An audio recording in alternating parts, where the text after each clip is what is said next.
명국가족 여러분 안녕하십니까? 명국문화센터 자녀발달 양육강좌 오신 여러분들을 환영합니다. 저는 명국교회 김신곤 집사입니다. 현재는 경남정보대학교 유아교육과에 재직하고 있습니다. 오늘 여러분들과 함께 아동계의 발달적 특성 이해라는 주제로 잠깐 말씀을 나누고자 합니다. 현대를 살아가고 있는 사람들은 상당히 많은 걱정거리 또 고민거리들이 있는 것 같습니다. 많은 조사기관에서 연령대를 달리하고 또 직업군을 달리해서 물어봤습니다. 최근에 가장 큰 고민이 뭔가, 또 걱정거리가 뭐가 있는가 물어보니까 어떤 조사든 단연 가장 높은 고민거리가 바로 이 고용불안이라고 하는 것이 나왔습니다. 더불어서 경제적인 이런 부분으로도 연결되겠지요. 물가라든지 부동산 이런 것과 연결시켜가지고 경제적인 측면의 고민거리들이 상당히 많은 것으로 나타났고요. 개인적인 측면에서는 정서적으로는 외로움이라든지 인간관계의 문제, 또 퇴직 후의 노후 생활 이런 부분들도 상당히 많은 고민거리가 되기도 하고, 어떤 사람도 아주 거시적으로 그렇죠. 사회 혼란이라든지 환경 문제, 또 국제 정세, 남북 관계 이런 부분들도 고민거리라고 하시는 분들도 많이 있었습니다. 그러나 어떤 조사를 막론하고도 빠지지 않고 나오는, 그러면서도 상당히 높은 위치를 차지하고 있는 고민거리가 바로 이 자녀교육, 더불어서 출산이나 양육과 관계되는 이런 주제가 상당히 큰 고민거리라고 사람들은 얘기를 하고 있습니다. 자녀를 가진 부모라면은 어떻게 하면 우리 자녀를 좀 더 잘 키울 수 있을까? 이런 고민거리가 한시도 머리를 떠나지 않는 고민거리라 생각됩니다. 특히 하나님 말씀 속에서 훌륭한 신앙인으로 어떻게 키울 것인가 하는 고민은 정말 큰 고민이라 생각됩니다. 우리가 아이들을 키우다 보면은 때로는 아이들의 행동이나 태도에 뿌듯해하기도 하고 또 자랑스럽게 생각하기도 하지만, 또 한편에서는 내가 원하는 대로 행동하지 않고 또 내가 기대하는 만큼 성과를 가져오지 않음으로 해서 마음 상하고 또 화도 나고 할 때도 많이 있을 거라 생각됩니다. 오늘 이 짧은 강의가 여러분들이 이러한 고민거리를 한 번에 해소해 드릴 수는 없습니다만은 조금이라도 우리가 자녀를 이해하는 데 도움이 되었으면 좋겠습니다. 성경 말씀 속에는 이런 말씀이 있네요. 시편에 보라, 자식들은 여호와의 기업이요 태의 열매는 그의 상급이로다. 자, 우리 자녀는 하나님께서 우리에게 주신 상급입니다. 선물로 주신 상급이지요. 그래서 저는 아이들이 하늘의 보석과 같은 존재, 아니 어쩌면 보석보다 더 귀한 존재라고 생각합니다. 왜냐하면 하나님께서 우리에게 주신 것인데 어떤 것을 주시지 않았을 것이라 생각하기 때문입니다. 그런데 이 말씀만 보다 보면 우리가 때로는 착각하기도 하지요. 하나님께서 우리에게 주신 선물이고 상급이기 때문에 마치 우리 아이들이 내 소유인 것처럼, 내 것인 것처럼, 그래서 내 마음대로 키워도 되는 것처럼 착각하는 경우가 많은 것 같습니다. 하나님은 이 말씀 전에 이렇게 말씀하셨네요. 여호와의 기업이다. 우리 자식들은 여호와의 기업이다. 즉 하나님의 목적에 따라서 하나님의 계획에 의해서 만들어진 존재고 잠시 우리에게 맡겨준 그런 존재라고 하는 것입니다.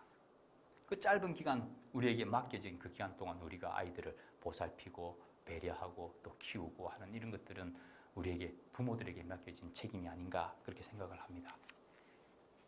자, 오늘 주제와 관련해가지고 그러면은 자녀 발달 양육이라 돼 있으니까 이 발달이라고 하는 것이 무슨 말인가 하는 것부터 한번 간단하게 살펴보겠습니다. 심리학책에는 이렇게 발달을 정의하고 있습니다.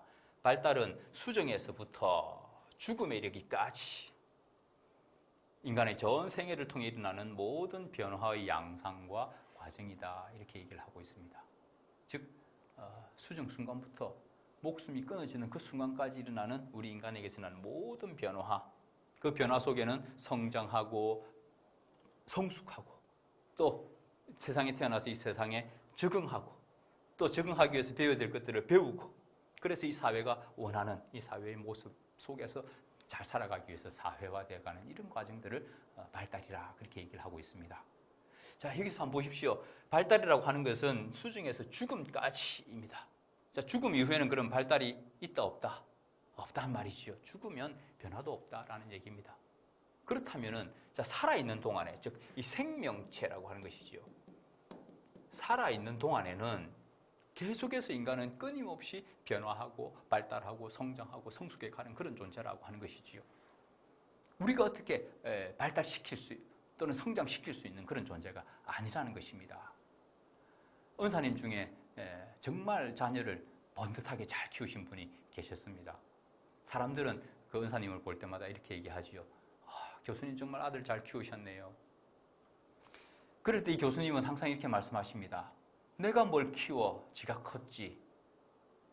그렇죠. 우리는 아이들을 키울 수가 없습니다. 하물며 조그만 식물조차도 우리는 키울 수가 없지요. 식물 그 자체가 가지고 있는 생명력, 그 잠재력이 그저 크는 것이죠. 단지 우리가 해줄 수 있는 것이라면은 좋은 환경을 마련해서 조금 더 잘 자랄 수 있도록 도와주는 그것이 바로 우리 부모들이 해야 될 역할이 아닌가 그렇게 생각을 합니다. 자, 이렇게 인간이 발달해 가는 데는 몇 가지 원리가 있습니다. 발달에는 일정한 순서가 있다.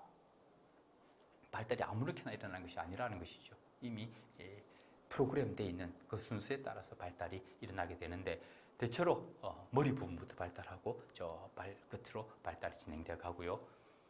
또 우리의 중심부에서부터 발달이 시작되어서 바깥으로 발달이 진행되어 가고 우리 몸 전체로 발달이 진행되다가 서서히 아주 미세한 부분들까지로 발달이 진행되어 간다라고 하는 그런 순서가 있다는 것이고 중요한 개념이 바로 발달에는 결정적 시기가 있다라는 얘기입니다. 이게 신체적으로나 정서적으로나 발달해야 될 것들이 발달되는 그 시기가 있다라고 하는 것인데 말을 배워야 될 때는 말을 배워야 되고 그런 말을 배워야 될 때는 그런 말을 배워야 된다는 것이죠. 그 시기를 놓쳐버리면 뒤에 가서 그것을 습득하기가 그렇게 쉽지가 않다는 얘기죠. 자, 세 번째는 발달은 유전과 환경의 상호작용이다라고 하는 것인데 이 부분은 조금 이따가 우리가 좀 더 구체적으로 살펴보기로 하고요. 그 다음에 발달에는 개인차가 있다. 다르다 하는 거죠, 사람마다. 그래서 함부로 우리가 우리 아이들을 다른 아이들과 비교를 해서 얘기를 한다든지 하는 것은 치명적인 것이 될 수 있다고 하는 것입니다. 그 다음 발달의 초기 단계가 중요하다라는 것이죠. 조금 전에 얘기했던 결정적 시기라고 하는 것, 발달해야 될 것들이 가장 잘 발달할 수 있는 시기가 있는데 그러한 것들이 대부분 시기적으로 본다면은 발달의 초기 단계에 다 몰려 있다라고 하는 것이죠. 아까도 얘기한 언어 발달이라든지 신체 발달이라든지 지적 발달도 다 우리 전체 인생의 주기로 본다면 앞부분에 다 있다라고 하는 것이죠. 그래서 어릴 때 우리가 자녀를 잘 양육하는 것이 중요하다라고 하는 말입니다. 그 다음에 발달의 강령력은 상호 밀접한 관련이 있다라고 하는 것은 참고로 한번 보시면 되겠습니다. 자, 그러면 조금 전에 얘기했던 인간의 발달은 유전과 환경의 상호작용에 의해서 결정된다라고 했을 때 이러한 발달의 요인으로서 중요한 개념 중에 하나가 바로 유전이라고 하는 것인데요. 다 아시겠습니다만 유전이라고 하는 것은 우리가 부모 세대로부터 물려받은 것이라 그렇게 볼 수 있겠지요. 주로 그래서 선천적인 요인이다. 날 때 이미 부모로부터 물려받은 것들을 가지고 태어난다라고 하는 것이고 이러한 유전인자들에 의해서 성숙되어 가고 성장해 가고 계속 변화해 가는 그런데 기여하는 주요한 요인이 바로 유전이라고 하는 것인데 이 유전이 얼마나 중요한가 하는 것은 한 두 가문의 예를 가지고 우리가 설명해 볼 수가 있겠습니다. 우선 미국의 에드워드라고 하는 가문이 있습니다. 이 한 사람에 의해서 8대에 걸쳐서 약 200년 동안 많은 자녀들이 태어났는데요. 그 중에 부통령이 한 명 있었고요. 주지사가 3명, 대학 총장이 13명, 변호사 149명, 목사 116명, 차관급 정치인이 82명, 의사가 68명, 교수가 60명, 판검사 48명. 듣기만 해도 우리가 적어도 사회적으로 명망이 있는 이런 직업에 종사하는 사람, 그러면서 대체로 사회에 기여를 하면서 살아간 사람들이 대부분이었다라고 하는 것이죠. 그만큼 한 사람의 유전인자에 의해서 그 후손들에게 미치는 영향이 이렇게나 크다라고 하는 것을 보여줄 예라고 볼 수 있겠고요. 또 한 사람, 볼까요? 막스 주크라고 하는 사람이 있었습니다. 저 네덜란드에서 범죄를 저지르고 미국으로 도망쳐 와서 미국에서 살았던 사람이라고 하는데요. 5대에 걸쳐서 이 사람 이후에 후손들이 5대에 걸쳐서 1000명이 넘는 자손들이 있었는데요. 이 사람들이 대부분 어떻게 살았는가 보니까 태어나자마자 사망한 사람이 300명, 알코올 중독이 100명 이상, 범죄자 150, 극빈층 310, 나머지는 불구, 거린, 불량배 등 이렇게 비참한 이런 인생을 살아가는 자손들이 태어나더라는 것이죠. 그래서 우리 속담에 이런 말이 있네요. 콩 심은 데 콩 나고 팥 심은 데 팥 난다. 그만큼 유전이라고 하는 것이 강력하게 아동의 발달에 영향을 미친다라고 하는 것이죠. 그런데 유전에 의해서 인간의 발달이 다 결정되어 버린다면은 우리가 자녀를 위해서 노력하고 또 양육하고 또 배려하고 하는 것들은 어쩌면 아무 소용이 없는 것일 수도 있습니다. 그래서 발달을 결정짓는 요인 중에는 유전뿐만 아니라 환경이라고 하는 후천적 요인도 있다라고 하는 것입니다. 자, 후천적인 요인으로서 환경이라고 하는 것은 사람을 둘러싸고 있는 모든 요인, 여기에는 물질적인 것, 사람, 인적 요인, 그 다음에 사람과 사람 사이에서 일어나는 심리적인 상호작용, 이런 모든 것들이 다 포함되어서 인간의 발달에 가는데 영향을 미치는 요인이라 그렇게 볼 수가 있겠습니다. 환경이 얼마나 또 인간 발달에 강력한 영향을 미치는가를 보여주는 좋은 예가 있습니다.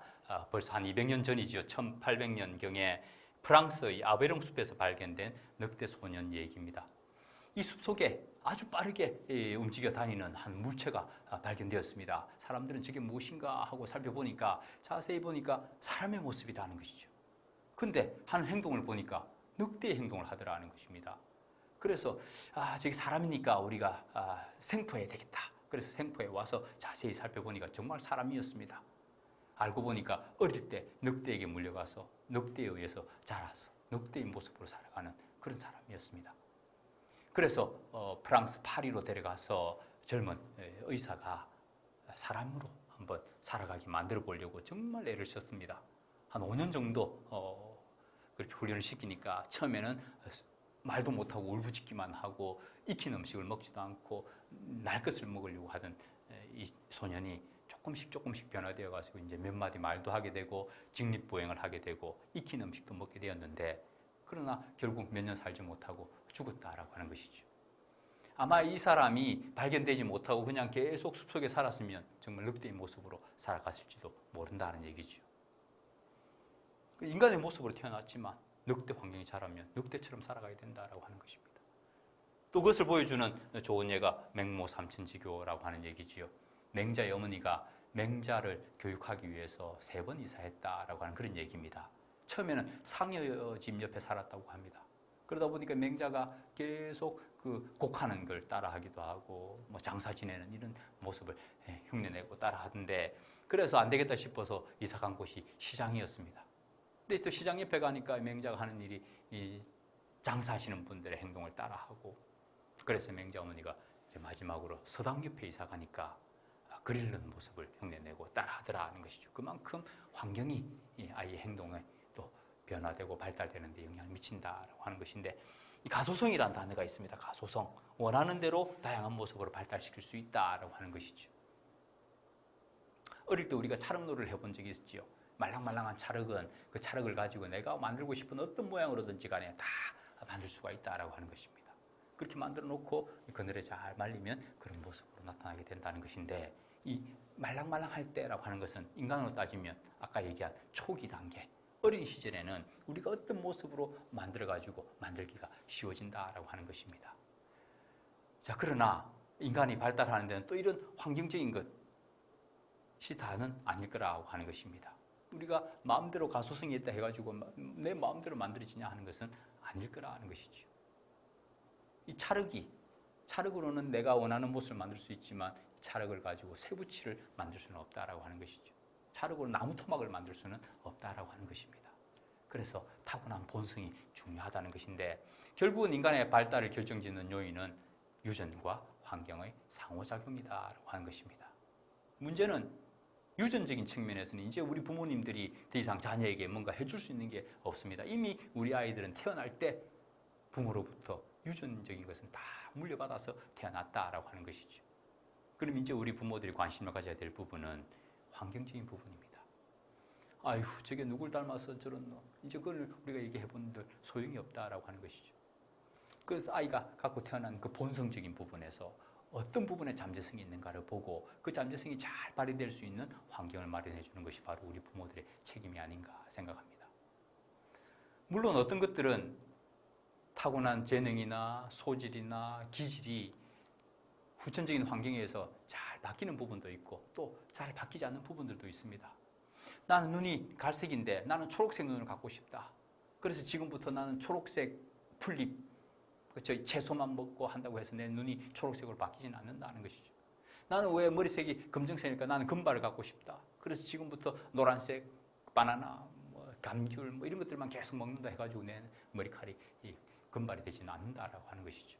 그러니까 어떤 것들은 타고난 본질에 의해서 그냥 그대로 유지되는 것이 있고 어떤 환경을 제공해줘도 바뀌지 않는 것들이 있는가 하면 또 어떤 것들은 또 쉽게 잘 바뀌는 것들도 있다라고 하는 것이죠. 우리 아이가 본질적으로 타고난 것에 의해서 어떤 것들이 잘 변화될 수 있을 것인가 하는 것을 파악해서 그런 좋은 환경을 마련해 주는 것이 바로 우리 부모들의 책임이 아닌가 생각합니다. 자, 이걸 볼까요? 이쪽을 우리가 유전이라고 보고 이 그래프에서 이쪽을 우리가 환경이라고 본다면은 사람마다 갖고 태어난 유전적인 것에 차이가 있겠죠. 어떤 사람은 이렇게 좋은 유전인자를 갖고 태어났지만 아주 열악한 환경을 제공해 준다면은 이 사람의 발달의 범위는 이것밖에 되지 않는다라고 하는 것입니다. 근데 어떤 사람은 타고날 때 별로 유전적으로 좋은 것을 갖고 태어나지 못했는데 이 사람한테 아주 좋은 환경을 제공해 준다 하더라도 역시 이 사람의 발달의 범위도 이것밖에 되지 않는다라고 하는 것이죠. 오히려 이것보다는 타고난 적절하게 좋은 유전인자에 우리가 적절하게 좋은 환경을 제공해 준다면 이만큼의 넓은 면적의 발달을 가능하게 해준다라고 하는 것입니다. 그래서 우리 아이에게서 타고난 본성에 따라서 어떤 것들이 잘 발달될 수 있는가, 그에 따라서 내가 어떤 환경을 제공해 줄 수 있는가를 찾아보는 것이 우리 부모님들의 양육의 책임이라 생각됩니다. 좀 짧지만 유전과 환경이 인간의 발달에 어떻게 영향을 미치는가 하는 것에 대해서 잠깐 살펴봤습니다. 경청해 주셔서 감사합니다.